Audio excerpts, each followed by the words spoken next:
12,000 से ज्यादा गाने, 20 से ज्यादा भाषाएं, 7 दशक, 2 बार Grammy nomination, Dada Saheb Phalke award, Padma Vibhushan, ये सारी चीजें मिली। जब ये आवाज रेडियो पर आती थी पूरा घर एक साथ सुनता था। 12 अप्रैल को 92 साल की उम्र में वो आवाज हमेशा के लिए खामोश हो गई, जिसका नाम था आशा भोसले। आशा भोसले अब हमारे बीच नहीं रही। पूरा देश रो रहा है। AR रहमान रो रहे थे। यहां तक कि वानखेड़े स्टेडियम में IPL मैच के दौरान 1 मिनट का मौन रखा गया। तिरंगे में लिपटा उनका पार्थिव शरीर लोअर पैरलर से शिवाजी पार्क तक की उस आखिरी यात्रा पर निकला। पूरा हिंदुस्तान झुका था। लेकिन उसी वक्त एक जगह ऐसी भी थी जहां एक नेता को यह भी नहीं पता था कि आशा भोसले कौन है। आशा भोसले सिंगर थी ना? आशा भोसले सिंगर थी ना?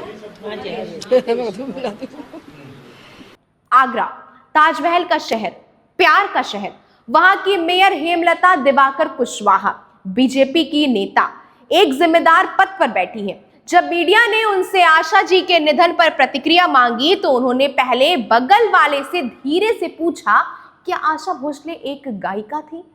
जब जवाब मिला जी हां, तो वो कैमरे के सामने हंस पड़ी। और फिर एक बार नहीं 2 बार उन्होंने आशा भोसले कहा।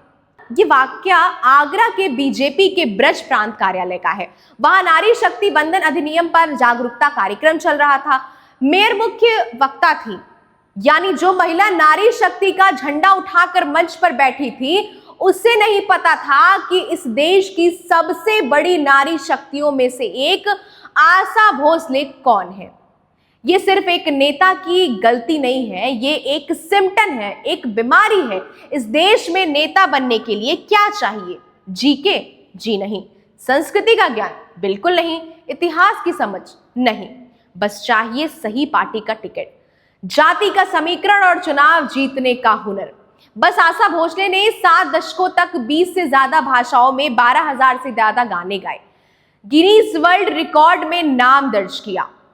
दुनिया के हर कोने में उनकी आवाज पहचानी जाती है। लेकिन हमारी एक इलेक्टेड रिप्रेजेंटेटिव को पूछना पड़ता है कि ये सिंगर आखिर थी कौन। सोचिए एक पल के लिए, जब कोई नेता किसी देश का प्रतिनिधित्व करता है तो वो सिर्फ उस इलाके का नहीं, उस देश की संस्कृति का भी प्रतिनिधित्व करता है।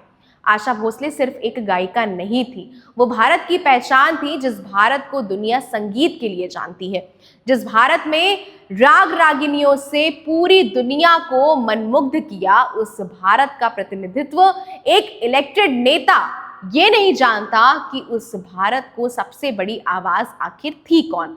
तब समझिए हम कहां जा रहे हैं। लेकिन गुस्सा वोटरों पर नहीं होना चाहिए, गुस्सा उस सिस्टम पर होना चाहिए जो ऐसे लोगों को नेता बनाता है।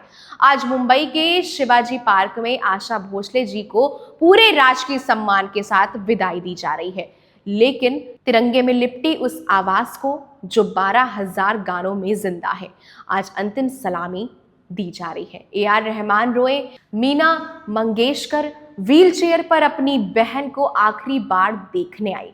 पूरा मुंबई सड़कों पर था और आगरा में एक मेयर पूछ रही थी ये सिंगर थी या नहीं।